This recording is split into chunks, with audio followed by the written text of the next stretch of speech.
Hi guys, welcome back to another video. Peter Kennedy, Kennedy's Garage.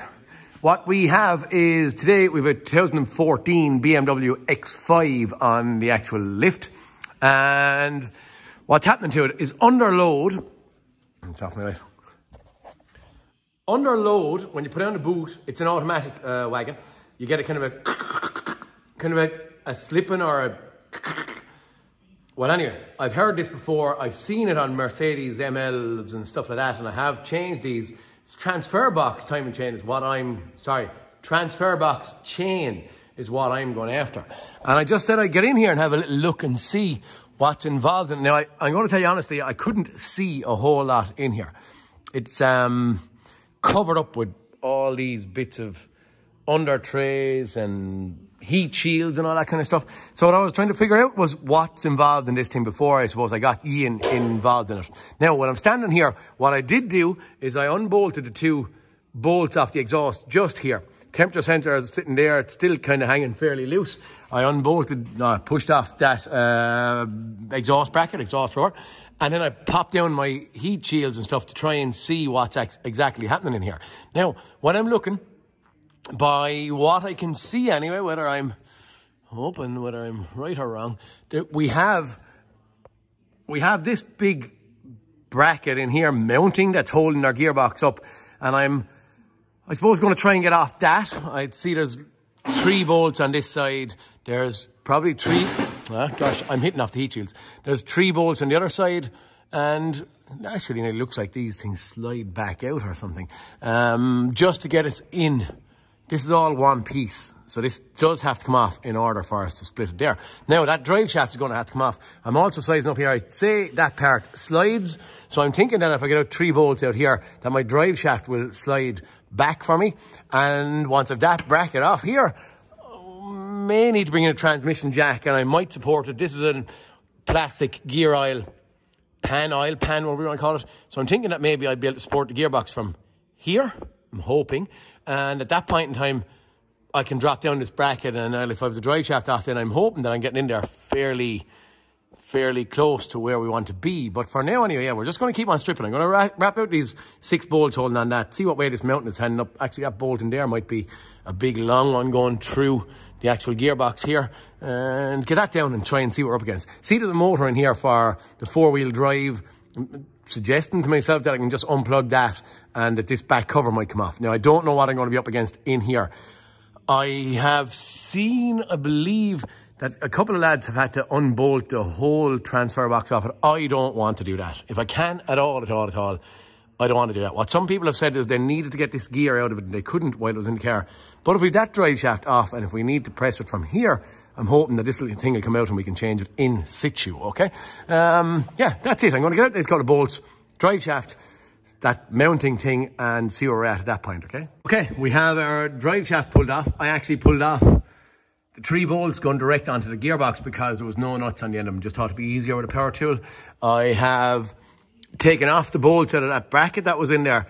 Again, it came off relatively easy. You can see I have no transmission jack underneath it.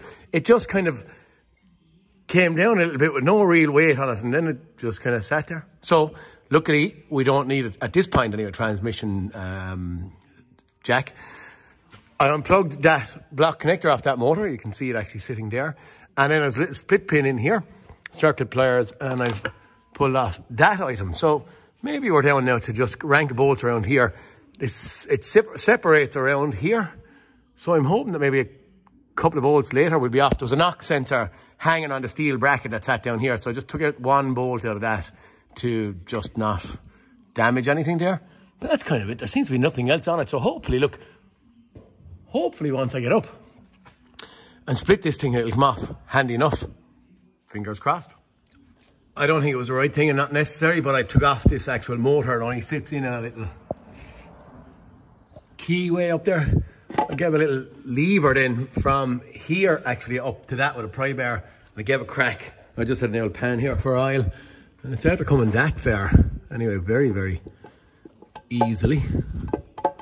I don't know if there's more.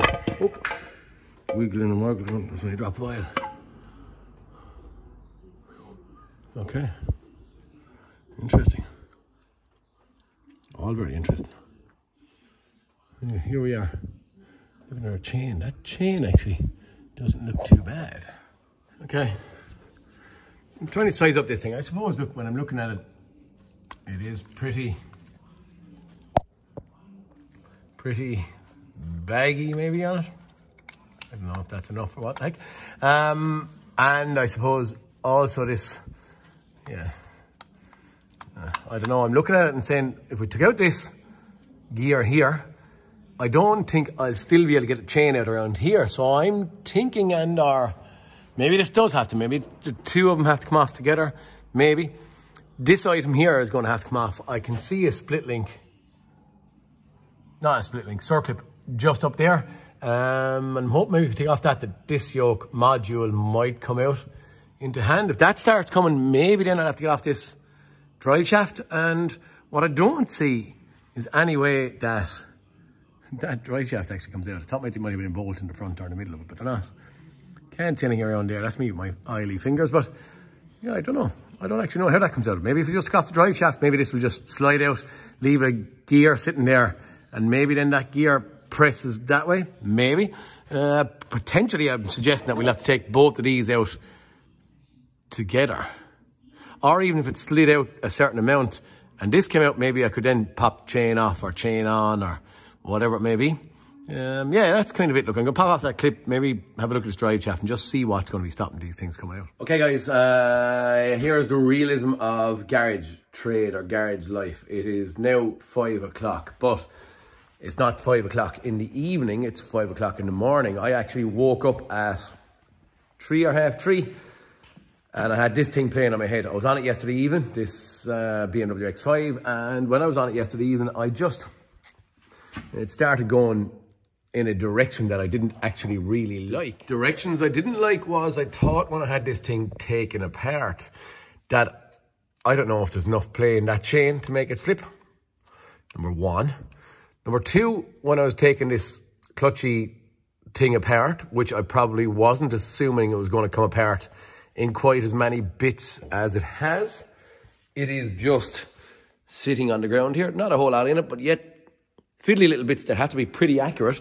So I pulled the plug yesterday evening. I had to go home. But I'm after making the decision after doing a little bit of educating on myself yesterday evening, I'm going to take off the transfer box off of it. Now, is it going to work out? I haven't actually got a clue. I think I'm going to carry on. I'm going to change this chain. I'm going to take it off, going to disassemble it on the ground, on a bench. And then I'm going to change the chain, reassemble it. But I think it's too fussy and too complicated to do in here. So I'm going to pull out, there's about 8 bolts sitting around the transfer box. I'm going to take out the transfer box. Don't know if it's going to work, but it's coming apart now. And we're going to cross our fingers. Worst case scenario, if the transfer box is not going to go back together, well then at that stage I'll have to try and figure. And question, I suppose, the diagnosis of this thing. Is there enough play in that to actually jump? I don't know. Anyway, we're going to get this transfer box up. Okay, right. That was the easy bit, to be honest with you. A couple of bolts out of it and it actually slid off like it was just a knife going through butter. It was simple. But these yokes, again, they weren't any way hard, but because of the cautiousness inside me, I decided to do it over at the bench press, and I didn't even attempt to try and record it. Now, that one, just this little gear came out of here, pressed out handy enough. I couldn't get off that rubber piece, plastic piece, seal. It's not a seal, it's just a dust cover. But I just pressed it, and once I pressed it, that popped off of that part. This yoke then, we had this clip. I had that clip spread since earlier, and I had put a pry bar on it. It came a slight little bit, but then it stopped. So back to the vise again. And once it was in the vise, I was able to get this thing pressed out. It's not in the vise. Keep saying the vise. In the press, I was able to press out these things handy enough. Now, there's our 2 chains. I don't know. I suppose, am I quietly confident? There's not much in it. Maybe on the camera I can't see much, but there is a bit. I'm after doing the best sizing up and lining up I can do. At this point in time, can it be seen in there how much longer the chain is now? I'm after lining it up as best as I could. But even coming off the bend here, once I have the links lined up here on the end, it nearly seems like I go off kilter on the bottom, and the bottom chain seems to be stretched a handy bit. I don't know if we can see it again on camera, but it's like as if there's it is just, look, stretched every step of the way that it starts getting a little bit longer, which it does. So look, we're going to get this thing into it, get it back together, and hopefully it'll all work out relatively easy. I'm going to reassemble it here on the bench and put all these bits and pieces that I have left down here into up here, again for ease, just so I can see what I'm doing and do it right, okay? Time to reassemble. Whoa. What happens when you're trying to record and do something like this? I think I'm happy enough to that. Is that sliding in all the way?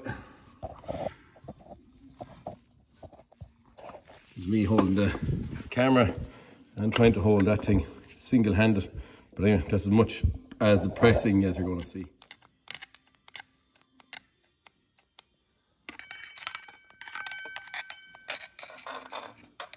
It does, to be honest, which seem tighter. And maybe that'll even get tighter again once the second side of the bearings are held.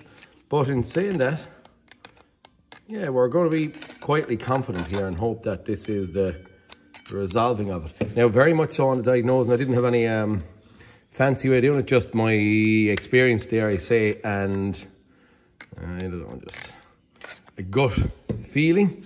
But all right, that bit is back together anyway. Start getting the bits that fell out on the ground on me, and well, they didn't fall out on the ground, but I have them sitting on the ground. Just to show you as well, that's the magnet that was in there. So there are lots of residue on that. So look, anyway, keep going, try and figure out this thing now and get it back together if we can. Okay, it's just very similar to a motorbike clutch. If any of you have ever seen a motorbike clutch, there's discs and plates and stuff and all these things. The only advice I probably can give anyone is don't take them out. You don't need to take them out. I don't believe so. That the shaft internally would have probably came out without any issue without disassembling this. So once that clip was popped apart in there, the whole shaft would have pressed out to change this chain. They look once bitten, twice shy, and the next one we won't be as. So it's a case of just reassembling this, and then I have all this crack to go back on. This is, I think, is like a release fork for releasing and applying the clutch inside in this thing to either give us all-wheel drive or four-wheel drive or not. But anyway, it came apart kind of, ooh. So I'm hoping, this is why I'm down here at 5 o'clock, hoping that I get it back together relatively easy. There is a truss bearing sitting in there that has to go in here as well, and all these bits and pieces have to be reassembled. I'm going to start putting it back together off camera. All these things line up, so basically the holes that are down in them have to sit in a specific place, i.e. they're all in the same spot. And then you need that little groove that's down here to accept these springs to sit in it. I actually done it wrong a moment ago. So I have to take it apart and do it again, just to point out. But it's straightforward enough. It's just reassembling a little jigsaw just to be sure of the positioning when you're putting it together, so it all sits back in place right, okay? Okay, I'm at the putting on my bits and pieces here. This is a bad thing because while I'm working, I'm spotting stuff. What was I going to do it? This thing, I was going to show you, yes, while I twist that, you can see the gap actually gets bigger.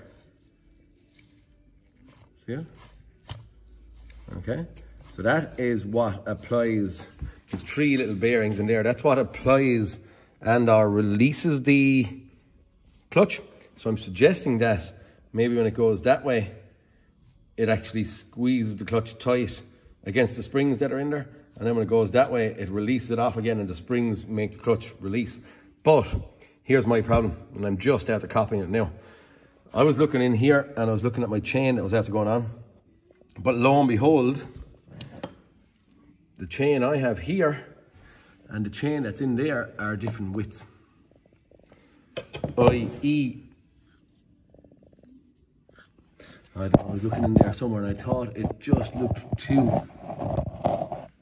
wide for the sprocket. And it is. I think that's about a link or two. That's about a link or two wider than what I have.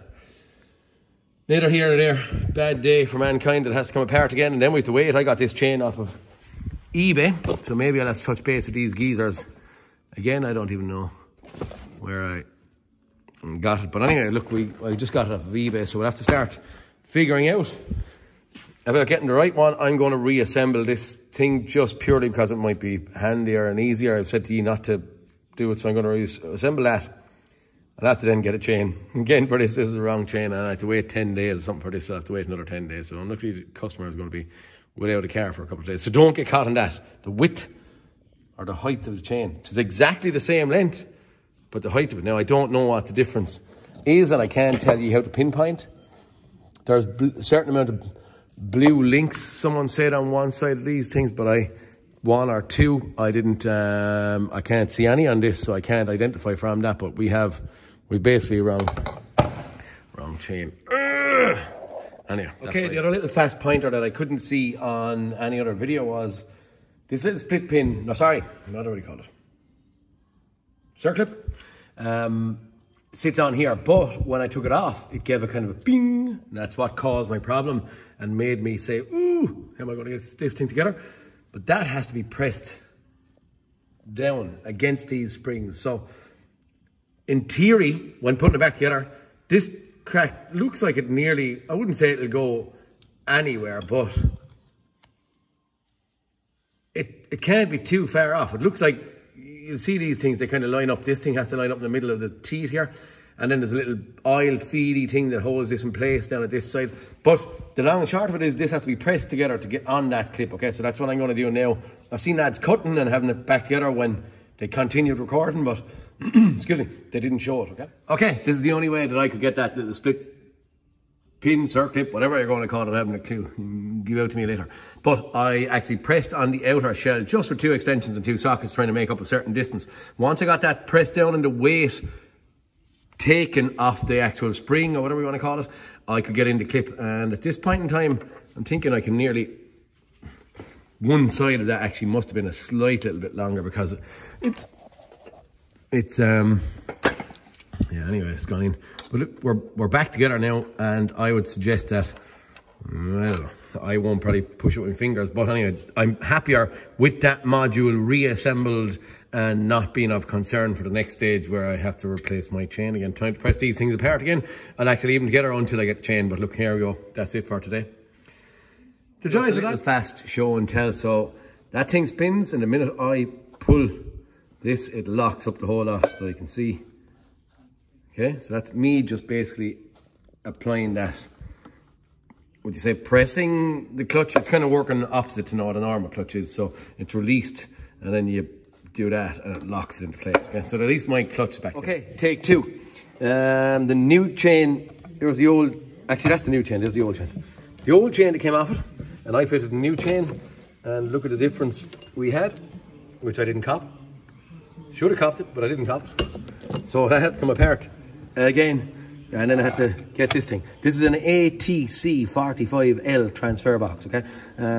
Here's the chain. I'll give you the part number of that in a while, but we're going sticking our bits back in there now and stick it back up for the second. I'm going to tell you, on this occasion, I only just tapped. So to take out that, I saw when I was putting it together that seal was after getting snagged on the way in. So I have a new seal coming for that. That's 42 by 68. Sorry, 42 by 62 by 8. You can see it right there underneath my finger.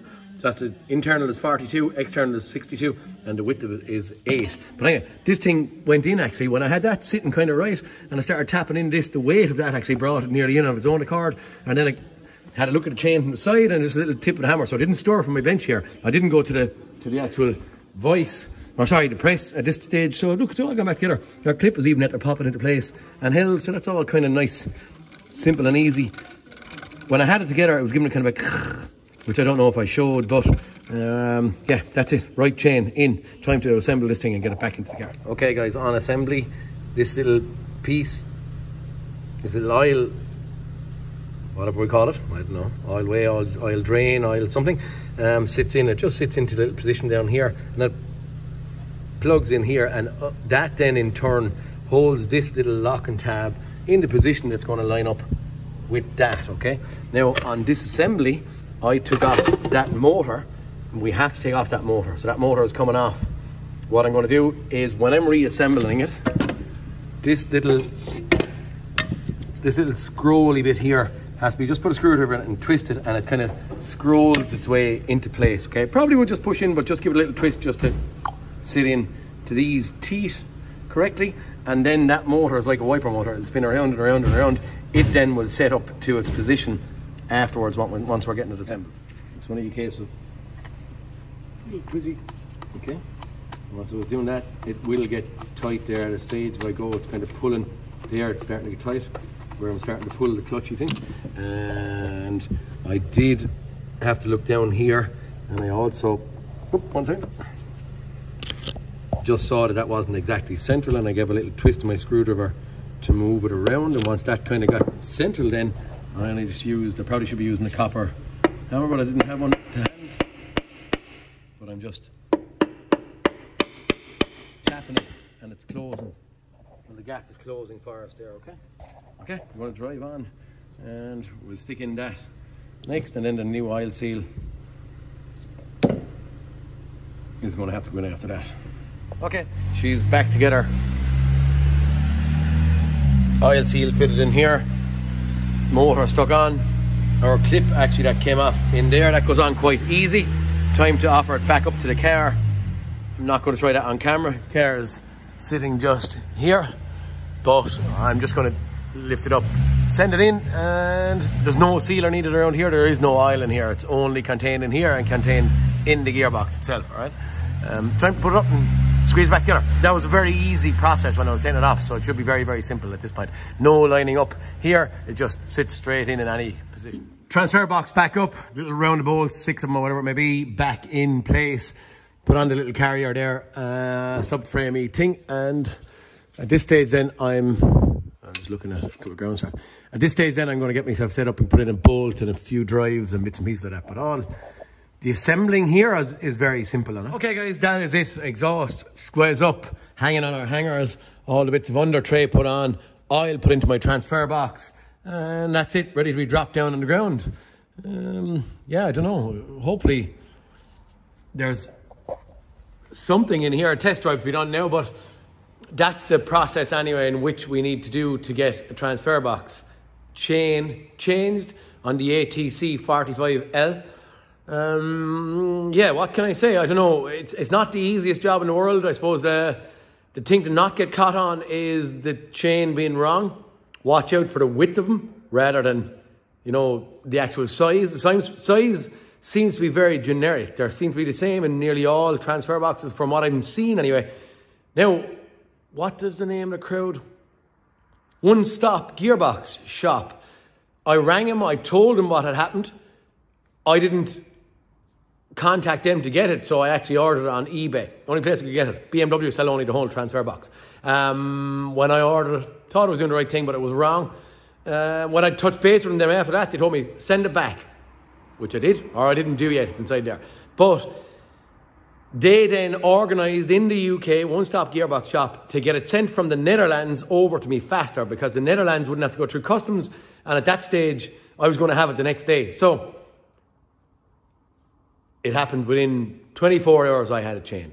Once I realised I had the wrong chain, 24 hours and I had a chain sitting here. Cost me a bit more maybe for packaging, 40 quid or something like that, but I didn't really care. I wanted this thing back together. So that's it. BMW 2013 BMW X5 3 litre and an ATC45L transfer box chain. All done, all back together and ready for the road. Okay, guys, for this one, please like, subscribe. Hope some of my hints and tips were good to you, and I'll see you all next cartoon. Peter Kennedy signing out. See you later, lads. Okay guys, bonus footage, 192,656 miles, and yeah, car is out on the road, driving the finest. My vibration and stuff has gone, so happy days. Yeah, this one was a success, thanks. Very goodness. She was jolting, but it's gone. See you all next cartoon, lads.